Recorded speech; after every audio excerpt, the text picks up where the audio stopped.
산골 노성의 푸른 목소리에서 비우면 개운해진다, 버리면 가벼워진다, 나누면 마음이 편해진다 라고 하셨는데요. 실천해 보면 100% 공감이 되는 말씀입니다. 그렇죠. 스님은 사자암사리에서 이를 어떻게 실천하고 계십니까? 글쎄, 뭐, 제가 제 얘기할 건 없는 것 같고, 다만, 수행자라면, 그 본연의 자리에서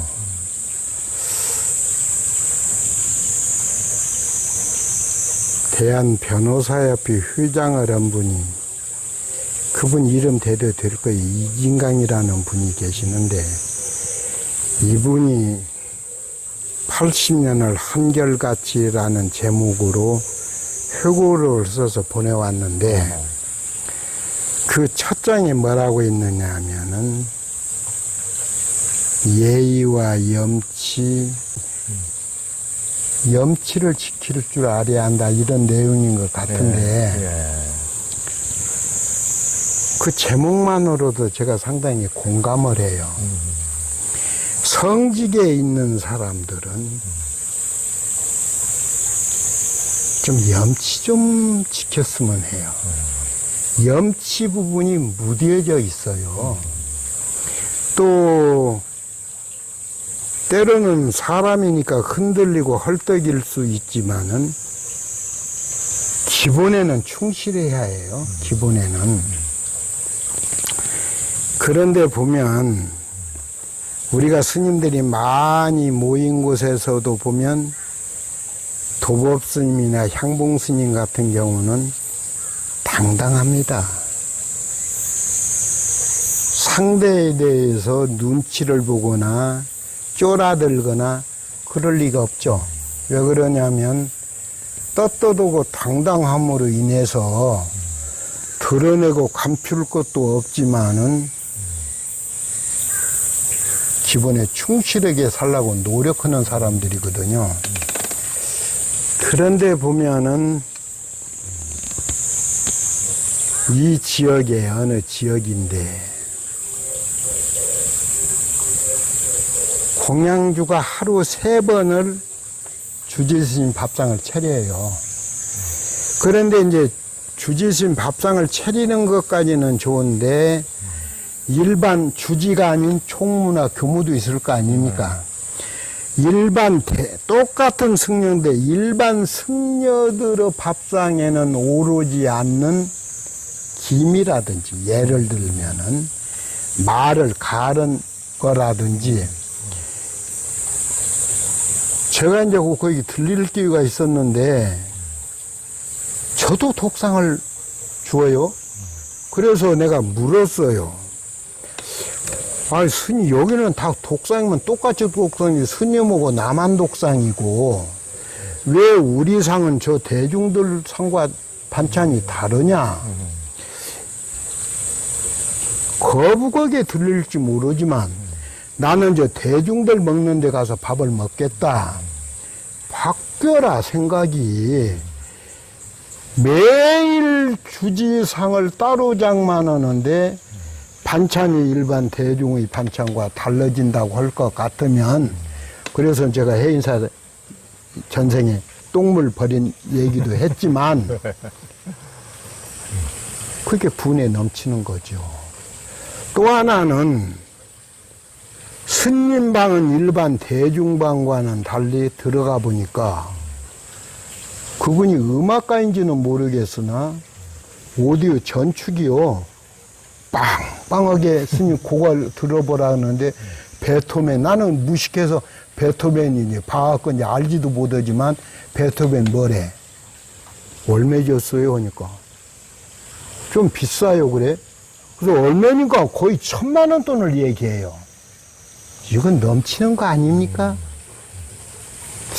그 다음에 고속도로에 가서 제가 이제 지방에 강의가 있으면 고속도로에 가서 생리적인 건 어쩔 수 없으니까 이제 소변 보기 위해서 들리는 수가 있는데,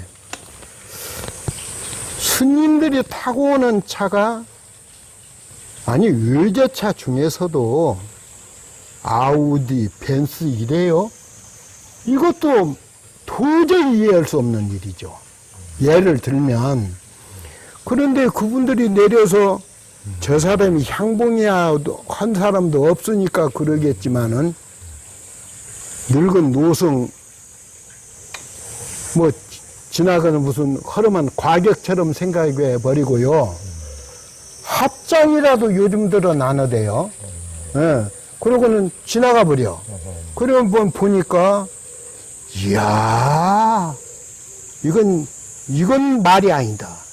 승려가 벤츠차에서 내리고 아우디에서 내린다고 할 것 같으면 신도차는 탈 수 있죠. 그러나 그분이 직접 운전해서 올 것 같으면 조그마한 흠집이 나더라도 수리비가 엄청나요. 우스운 얘기로 배터리 하나 교체해도 외제차는 국산차의 몇 배잖아요. 아, 신도가 사준다고 해도 아니에요. 그러지 마세요. 또 어떤 스님은 그러대요. 49제를 잘 지내주니까 그 답례로 차가 하나 왔는데 의제가 왔다고. 설령 그렇다 하더라도 외제차를 승려가 운전할 만큼 한국 불교 모든 수준이, 경제 수준이 그렇게 못 미치고 있어요. 그러니까 제발이지 수행자라고 하면은 때때로 부족할 때가 많아요. 어떤 때 웃기는 이야기로 라면을 좋아하는데, 아이고 이제 찬밥 조금 남았으니까 저녁에 라면 끓여 먹자 착각한 거예요. 라면 본 것 여러 번이 없어요. 그러니까 아, 이건 보름 전에 떨어졌지 내가 사다 놓는다고 깜빡한 거예요. 그런 삶이 궁핍하게 느껴질지는 모르지만은 상당히 풍요로운 삶이에요. 부족한 것도 있어야 하고, 또 승려가 좀 간소화하고 좀 세속적으로 흐르는 것을 자기 스스로가 제어하고, 그 다음에 신도들을 먹이로 보지 말고 서로가 상호 존중해 가면서 이렇게 좀 바른 중도를 실천하고 누릴 수 있는 길이 열려 있는데도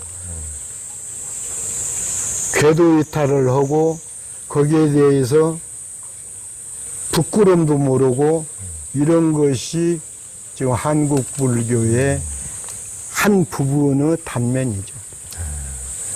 그러니까 여기 이제 사자묘 보면은 스님과 여기 이제 오시는 신자분들과 한 밥상에 똑같이 같은 반찬 놓고 뭐 아무 자리나 같이 앉아서 어울려서 식사하시는 모습 보면은 참 그야말로 부처님 당시에 그 위대하신 부처님조차도 이제 그 칠가식 하시고 이제 7줄 들고 돌아와서 금강경 첫 줄에 나오다시피 똑같이 둘러 앉아서 이제 그 부자이자 그리고 이제 그 공양하시는 모습이 나오는데, 그런 모습을 연상하는 것처럼 그 평등 공양을 하시는 모습을 보면 참 저는 참 희유한다, 기쁨을 이렇게 느끼는데, 그런 이 일상적인 모습도 사찰에서 참 찾아보기가 쉽지 않았죠. 조금씩 이제 의식은 기억되고 있지만은 예전에 보면은 늘 지금도 그런 데가 많고, 꼭 스님들 따로 드시고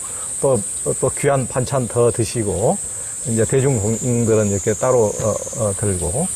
그런데 정말 예전에 실상조차도 스님 공양간하고 이렇게 칸을 딱 구분져서 했거든요. 그래서 저도 이제 그런 것들이 별로 보기 안 좋다고. 근데 실상사는 굉장히 열린 사찰이어서 금방 바꾸시고 그 딱 얘기를 들으면 바꾸시고, 딱 지금은 이제 뭐 도스님이나 뭐 모든 사람들이 똑같이 이렇게 둘러앉아서 동그랗게 둘러앉아서 일반 대중들하고 똑같이 둘러앉아서 이렇게 식사를 하시는 모습, 그게 참 보기 좋더라고요. 예, 굉장히 아름다운 모습입니다. 그런 아름다운 모습들이 좀 절집안에도 널리 확산이 될 텐데요.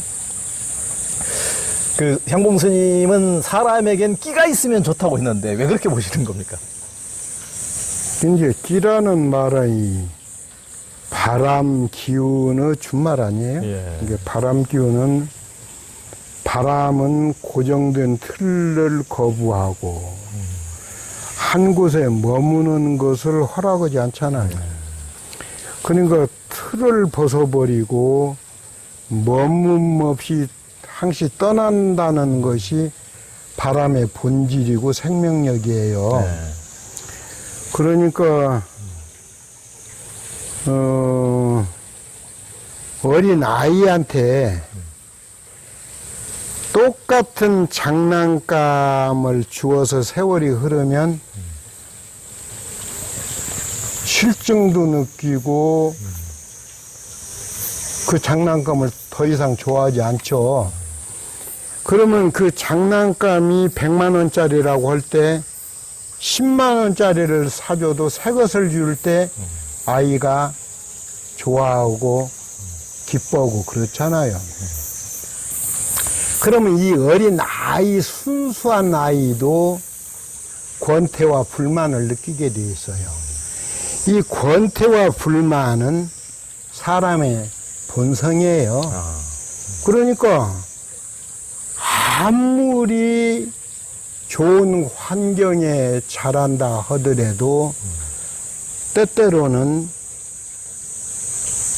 궤도를 이탈해서 좀 방자한 모습 보일 수도 있고, 우리 남자들이 예비군복을 입고 예비군 훈련하는 날은 너나 할 것 없이 들떠서 제도권의 어떤 지정된 옷을 입었을 때는 소속감도 있으니까 조심하게 되고, 그러나 예비군복으로 통일해버리면 말 한마디라도 좀 거칠어질 수도 있고 농담도 좀 진해질 수 있고 그런 거 아니겠어요? 그러니까 바람 기운은 사람의 본성이라고 생각합니다.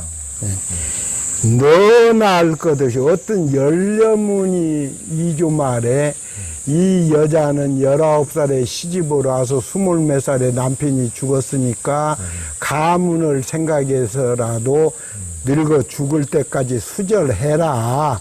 그러면 너가 친정에 논도 사주고 밥도 사주고 보상을 할 것이고, 네가 죽은 다음에는 열려문이라는 하나의 건물로 지어서 네 수절한 모습을 후대에 남길 것이다.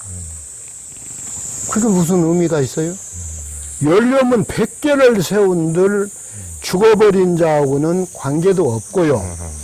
또 살아서 월남이나 못 사는 나라 사람들이 한국에 시집 오는 사람들 다는 아니고 말은 함부로 할 일은 아니지만 안쓰러워요.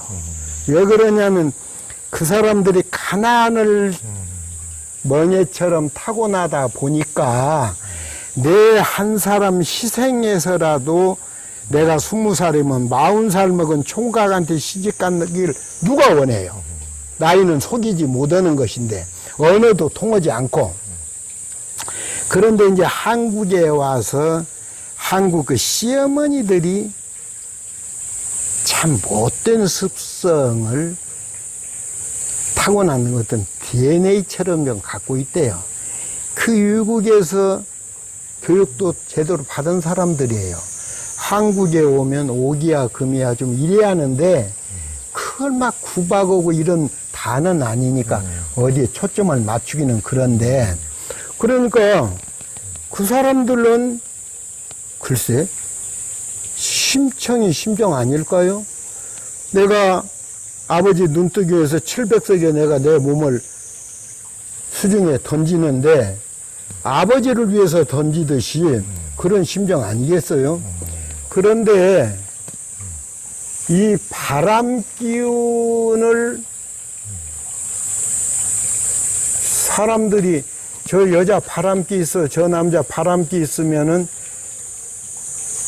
좀 듣기 싫어하고 그런데 이 바람 기운을 제대로 몸으로 실천하고 바람 기운을 제대로 발휘하면 창의력이나 예를 들어서 예술의 세계에서 또 다른 꽃송이를 피울 수 있는 거 아닙니까? 그러니까 다만 그거 모든 사람들이 그래줬으면 쓰겠어요. 나도 바람으로 가득 찬 사람이듯이 내 안에도 때때로는 바람 기운이 스며들 때가 있다. 또 나도 자유인이고 싶으면 나의 남편이나 나의 아내도 때때로는 내가 너무 틀에 박힌 다람쥐가 쳇바퀴 도는 식의 변화없는 생활에 권태와 불만도 느낄 수 있을 것이다.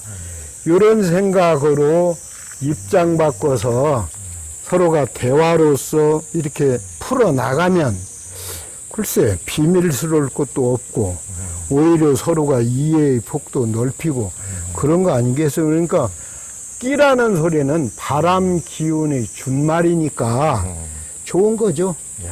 특히 예술가들 오연 선생님 잘 아시다시피 잘 알죠?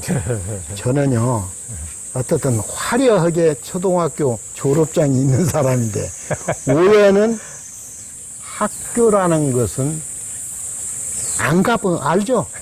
학교라는 데를 몰라요. 그러나 그 천재성은 누구도 따라가지 못하잖아요. 그게 이제 끼가 있는 거죠.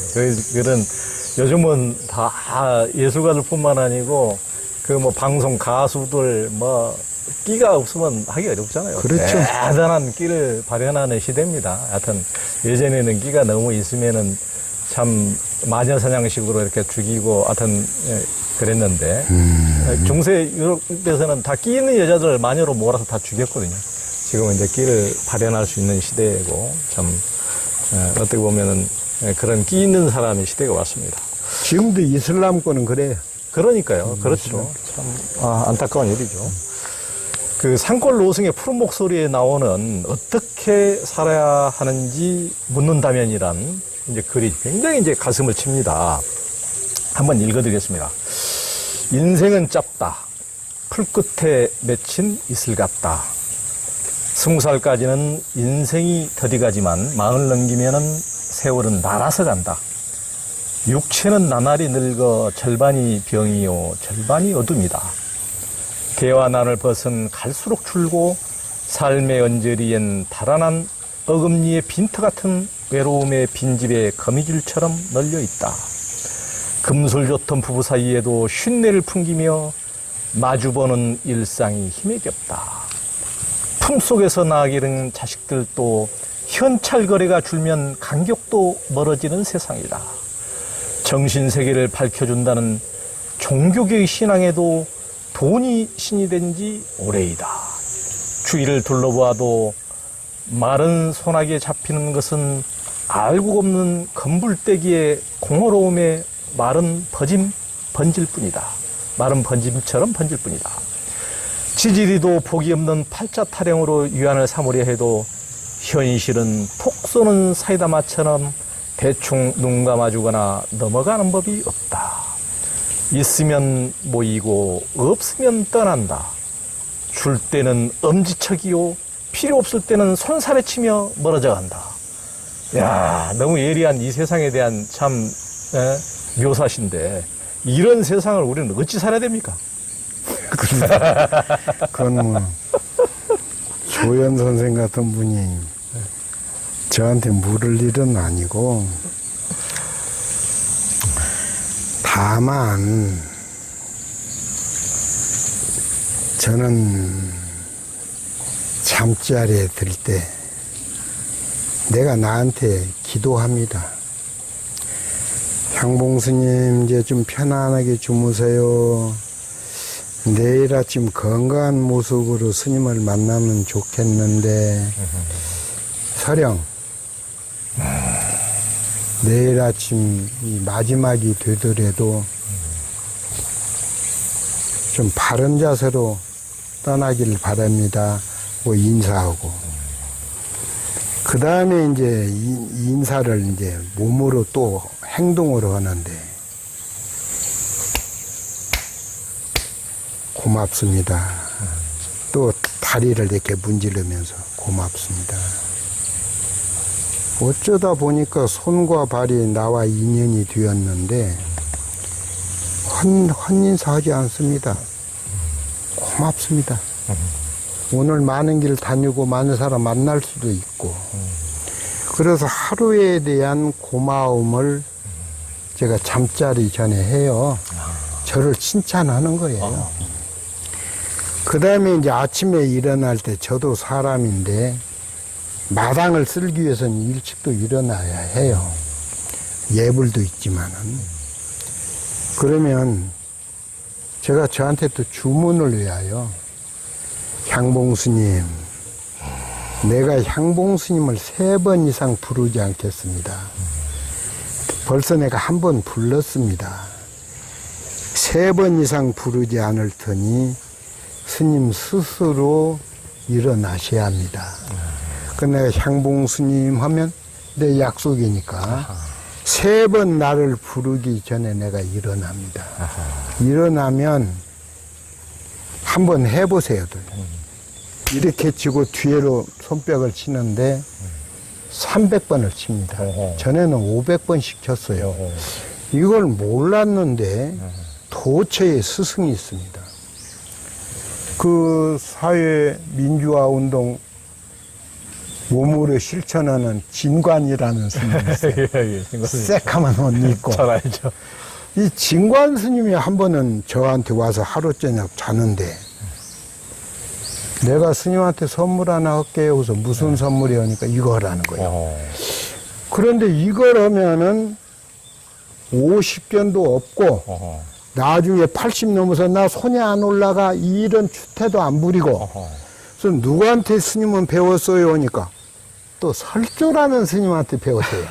다 스승이 있어. 저한테 진관 스님이 다녀간 지가 한 10년 정도 요쪽 저쪽인데 하루도 안 걸리고 일어나면 이걸 합니다. 그러니까 이렇게 하고 뒤로 또 이렇게 하고. 그렇습니다. 이렇게. 그런데 해보면 이 어깨 이런 데가 풀리는. 그러니 풀리네. 네. 딱 지금 3번에 딱 풀리네. 자, 와. 뚜둑뚜둑 하는 소리가 들리고. 풀려. 아니, 또 봐요. 온몸 운동이라는 걸 알게 됩니다. 서서 하거든요. 그러면 어제 저녁에 무엇을 먹었든 배에서 신호가 옵니다. 왜 그러냐? 의사가 아닌 사람이 이런 얘기가 어색하지만 장은 이렇게 서로 겹치고 있다고 그럽니다. 그러니까 장이 움직일 기회가 참 없다는 거예요. 그렇죠.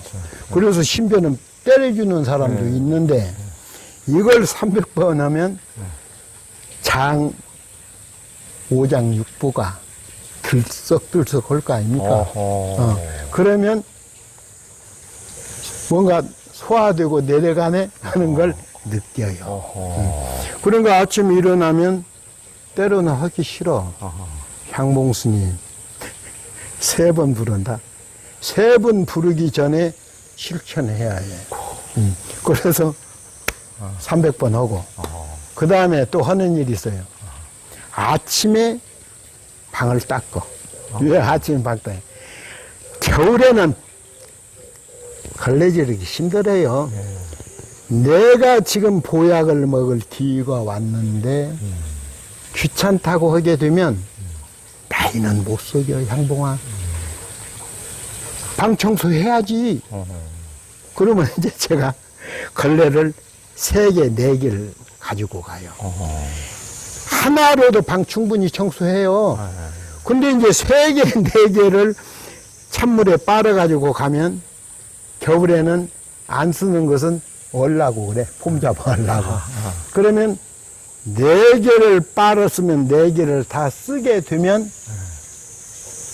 이마에도 송골송골 땀이 젖어요. 이게 최고의 도약이야. 아하. 그러니까 자기 자신에 충실하지 않으면, 예. 자 봐요. 좀 웃기는 얘기 하나 합시다. 전에도 했는가 몰라. 어떤 보살이 전화를 해. 누구세요? 하면은 몇십 년 전에 스님하고 탁구 친 사람, 예를 들어서 뭐 스님이랑 법문할 때 내가 질문한 사람 이러는데 예. 그 보살이 40년, 50년 전 향봉 스님을 만났다고 할 것 같으면 최소한 70대는 됐어요. 그렇죠. 그러지 않겠습니까? 예, 예. 중학교, 고등학생하고 내가 탁구는 안 쳤을 거 아니야. 예. 이 사람이 경제적으로나 모든 환경이 여유가 있으면 나한테 전화할까 안 할까? 전화 안 씁니다. 아, 그럽니까? 예, 당연합니다. 예. 세상 인심이라. 예, 내가 향분이라는 사람이 유튜브에도 뜨고 종교 베스트에도 오르니까 나 향봉 스님하고 옛날에 탁구 쳤어는 식으로 저한테 전화하거든요. 아니 들어봐요. 또 어떤 사람은 이렇습니다. 아마 이게 유튜브에 나가면 내 얘기 하나 할 거예요. 스님 저는 뭐 어디에 사는 보살인데 스님 칡국수가 있는데 칡국수 뭐 30개를 보내려는데 스님 주소 알려줘라. 당연히 거절합니다. 왜 그러느냐. 주소 알려서 칡국수 30개면 좋죠. 우리 경제도 그렇게 넘치지도 않는데 그런 인연을 맺어놓으면 75이 되었어도 무슨 연애 감정이 있겠습니까마는 그래도 국수를 3번, 4번 받으면 향봉 스님은 내 스님 아주 못된 버릇이 신도들 생각에 젖어 있어요. 그래서 저는 해외 여행을 가서 이번에 우리가 예를 들어서 터키를 가자. 터키는 먼 거리거든. 그리고 9박 10일 이쪽은 없어요. 다 9박 10일, 10박 11일. 우리가 200만 원 내고 예를 들면 그럴 경우도 나는 어떻게 해? 나는 300만 원 낸다.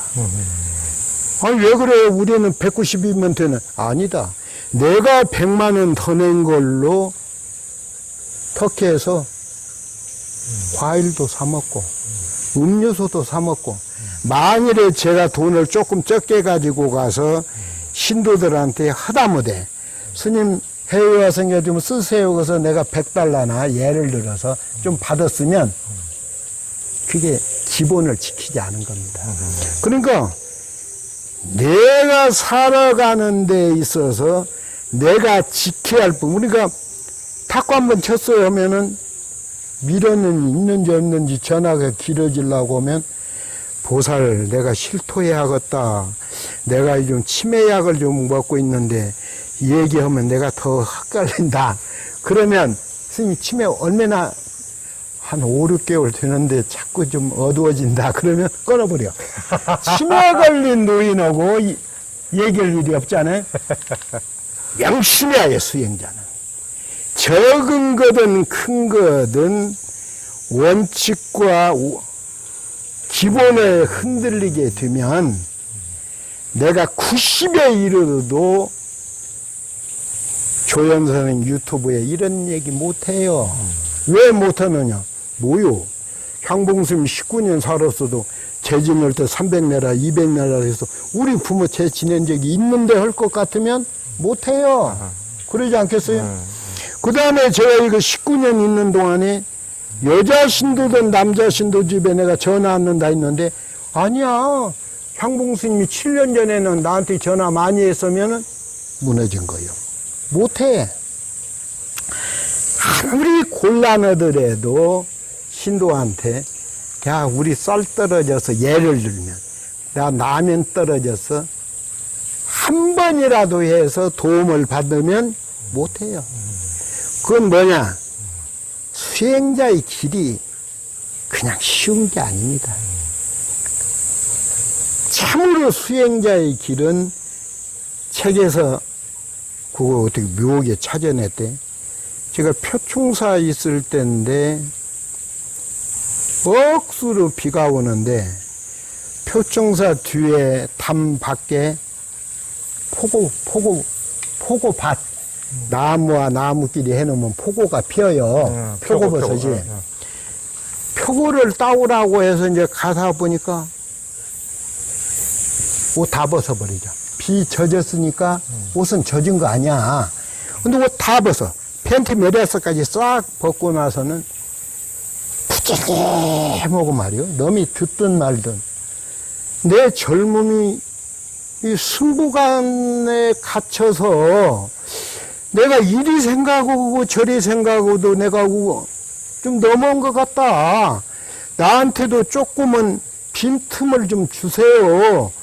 그때가 이제 19, 20, 21살 때인데 지금 생각해 보니까 그래요. 그래서 빨가벗고 내가 그 표고밭이니까 누가 볼 사람은 없었지만은 어지간히 큰 소리로 부처님 나 힘들어요. 내한테도 젊음이 있고 나한테도 객기 부리고 싶은 생각이 나 억울하기도 하고 내가 선택한 길이지만 부처님 나 답답해 하고 막 소리를 치고 울었는데 그것이 이게 이제 70이 넘긴 노인에 이르러 그 짠한 아픔으로 그때 잘했네. 향봉이가 쟤는 술 한 잔 못해. 그러니까 담배 한번 피워본 적 없고 나름대로는 아니 흔들리고 헐떡였지만은 궤도로 돌아오려고 그런 노력하는 그런 중마음이 없으면 해외에서 15년 못 살아요. 그게 짧은 기간도 아니고. 가끔씩 아 그때 내가 포고밭에서 잘 울었네. 승복 다 벗어버리고 내가 잘했네. 명심하거라. 다시 내가 20대, 30대로 돌아가지 않더라도 70, 90이 돼도 너는 사내다. 네 주변에는 또 다른 소나기가 몰아치고 또 다른 지뢰밭이 널려 있을 수가 있어. 그러니까 늙었다 해서 보살 내 방 청소 좀 해라. 보살 내 옷 좀 지워라. 그것도 무너지는 거예요. 그런 것 자체가. 그래서 책에 많이 썼잖아요. 나는 바느질을 너한테 맡기지 않고 또 다행히 눈이 밝아서 내 스스로 바느질을 하면 한 땀 한 땀이 기뻐요. 그러니까 이 수행자의 길은 누가 억수로 나 예를 들어서 향봉 스님 고생 많으셨으니까 내가 뭐 몇백이라도 시주할게요 할 사람도 없지만은 한다 하도 내 할 사람 아니죠. 그래서 몇 사람한테 좀 좋은 거 보낸다고 하고 국수가 몇 있었는데 거절했어요.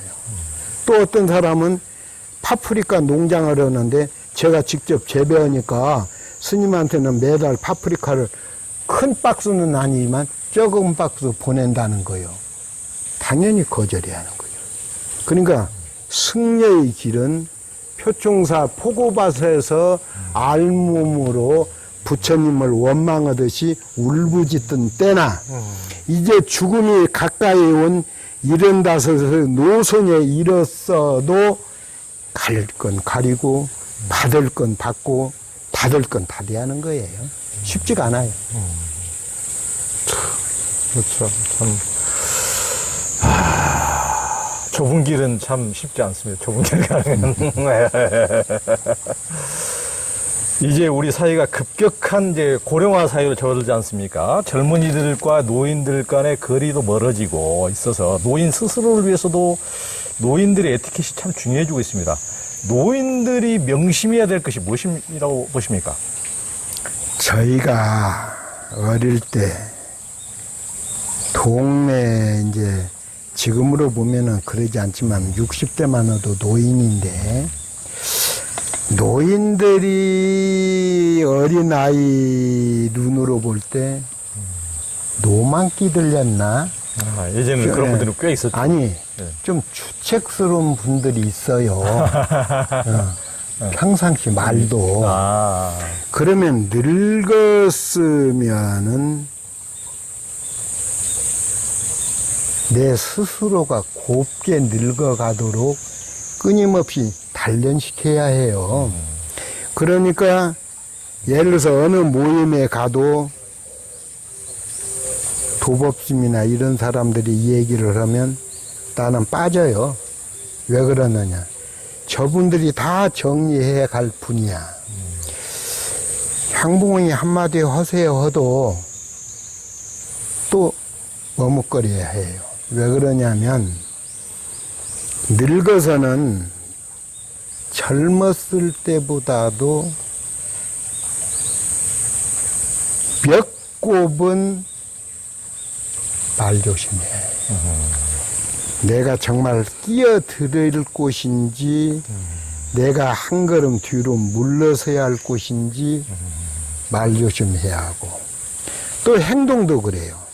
행동도 우리나라 대한항공인가 어느 기장이 미국 어느 도시에 내리니까 아주 귀엽고 예쁜 애기가 있으니까 엉덩이에 아이고 이뻐라고 두드려 줬는데 경범죄 취급받았다는 것이 이게 몇십 년 전에 나온 기사예요. 그럴 수 있어요. 우리 안목으로는 아이가 너무 예쁘니까 기장이 나가면서 아이고 예쁘기도 해라 해서 엉덩이나 등을 두드려 줄 수 있지만은 문화가 다른 미국인들의 입장에서는 성추행이에요. 있을 수가 없는 일을 한 거죠. 그러듯이 예를 들어서 제가 머무는 저 방에 아무라도 들을 수 있어요. 다만 여자는 2명 이상이 들어와야 해요. 왜 그러세요? 아니 내가 그 방이 없어요. 나는 여기 있어요.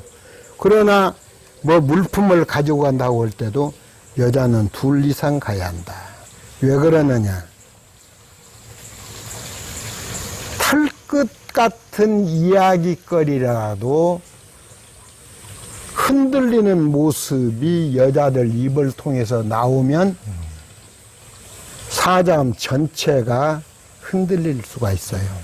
그러니까 내 방을 가서 뭘 하든 여자는 2 이상일 때 가라. 제가 있을 때는 2도 안 받아주고 제가 나왔을 때는 2 이상 가라. 그 다음에 누구한테 할 얘기가 있으면 저는 법당으로 가요. 법당은 공개된 장소 아닙니까?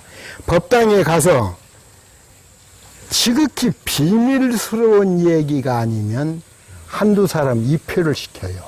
예를 들어서 스님 큰일 났어요. 무당한테 가니까 7살 아이가 명이 다 됐다고 해요. 뭐 국거리로도 안 된대요. 누가 소개해서 사자매 왔는데 내 아이가 정말 단명인지 좀 봐주세요. 이런 것도 있을 수 있어요. 모기가 있네. 그러니까 그런 경우도 사생활이 크게 드러나지 않는 한은 입회를 시키는 게 좋아요. 아이고 스님 참 팍팍하게 산다. 고단하게 산다. 아, 공부했다는 사람이 그렇게 자유도 못 누리나. 그건 아니에요. 그러니까 아까 이 얘기했듯이 상식이 통해야 해요. 19년 동안을 늙든 젊든 부자든 가난하든 신도집에 전화 걸지 않겠다. 이것도 지키고 있어요. 지금까지. 그러니까 좀 늙은 스님이 너무 힘들게 사는 것 같다고 할지는 모르지만은 기본적으로 지켜야 할 염치와 예의가 있어요. 그러니까 늙어서도 저 어렸을 때 저 할아버지는 한갑도 지냈는데 말을 좀 함부로 하네. 저 할아버지는 주책스럽네. 이것을 느꼈듯이 지금 젊은이들한테 뭐 할 때도 매우 조심스럽게 해요. 젊은이들을 물으면 첫째 제가 하는 것은 긍정. 상당히 옳은 말씀, 내가 오늘 많이 배웠네요. 그 다음에는 내 경험은 하고 10분의 1 정도만 했을 때 그분들이 나를 노인 대접해요. 동등하게 젊은이가 50% 의견을 피력하면 나도 50%를 거기에 연질 것 같으면 젊은이들은 나를 멀리해요. 이게 곱게 늙어가는 법도 익혀야 하죠. 나이가 들면 몸이 아픈 곳이 많아지고, 이제 친구들도 가족들도 떠나면서 이별할 일도 많고, 결국은 자신의 몸뚱이마저 보낼 날이 오게 되는데요. 어떻게 아름답게 작별할 수 있을까요? 이 말이죠. 나는 노인의 이런 분들은 천주교는 은퇴제도가 있어요. 신부들도, 수녀들도. 원불교에도 은퇴제도가 있어요. 그래서 그 사람들 요양원이 따로 있어요. 승려는 은퇴가 없거든요. 승려는. 이 불교를 신행하는 분들이 80을 넘기고 이러면은 불교 신자들이 스님들이 깜짝 놀랄 일이지만은 신앙생활에서 한 걸음 뒤로 물러서서 은퇴하는 것이 옳을 것 같아요. 그 이유는 왜 그러느냐. 내 품으로 난 자식도 어머니 아버지가 의식이 또렷할 때까지는 어머니 아버지로서 존중해요. 그러나 어머니 아버지가 85세를 넘기게 되면 어머니 아버지가 소유하고 있는 재산이나 부동산이 기가 막힌 방법으로 자손들한테 숨 거두기 전에 분배해요. 이게 현실이에요. 예를 들어서 치매가 오고 그러기 전에 돌아가신 다음에 재산 분쟁이 일어나지 않게 지혜롭게 나눠주세요. 이래서 나눠줘요. 그 다음에는 그 늙은 노인들이 거의 다 숨을 거두는 곳은 아들, 딸 집이 아니고 요양원이에요. 요양원. 그러면 방법을 바꿔야 할 것 같아요. 종교를 택한 것도 자기 자신의 행복 아닙니까? 그러면 80 정도 되면 신앙을 돌려야 할 곳이 가족이에요. 가족으로 돌려서 아이들하고 대화하는 시간도 늘리고 절에다 시주할 돈이 1년에 예를 들어서 50만 원 같으면 아이들한테 나눠줘 가면서 어떤 교감이나 교류도 좀 더 넓히고 이렇게 신앙을 사찰 중심에서 80노년에 이르러서 가족적으로 돌린다면 상당히 아름다운 휴양이 되리라고 생각을 합니다. 또 하나는 야, 나 죽은 다음에 49제 백제 하지 마라. 내 재산은 내가 책임질 테니 너희들은 나 죽은 다음에 집에서 조촐하게 내가 좋아하던 음식 2-3가지 차려놓고 가족이 이런 화목한 모습을 보여라. 그것이 내가 바라는 49제다. 이런 식으로 그렇게 그 은퇴제도가 있듯이 불교 신도들도 80이 넘으면 90이 넘으면 절에 안 옵니다. 그 왜 안 오느냐? 몸이 안 따라줘요. 그래서 안 와. 그러면 그때 저절로 안 오지 말고 한 80부터는 나는 이제 부처님도 내 집에서 스님들 내 아들, 딸이 내 스님처럼 생각하고 불보살처럼 생각하고 한 푼이라도 내 아이들한테 나눠주고 또 대화하고 이런 그 마무리가 상당히 오히려 스님들이 그 나이 많은 노인들한테 권장해야 할 것 같아요. 그런 모습이면 그 어린 손주들도 불교의 달라지는 모습을 보고 불교에 대해서 관심도 가질 수 있고 그런 거 아니겠어요? 아주 너무나 열린 마음으로 그렇게 말씀해 주시니까 참, 여하튼, 돌아가실 때까지 절에만 온 신경 다 써라. 이렇게 말씀하시는 것과 정반대로 이렇게 말씀하시니까 가정에 영험한 도량이 있으니까 가정에서 참 영험을 누리도록, 이렇게, 가정에서 진짜 보살도를 발휘해서 잘 화목하도록 이렇게 이끌어 주시는 분이 얼마나 되겠습니까? 참 감동입니다.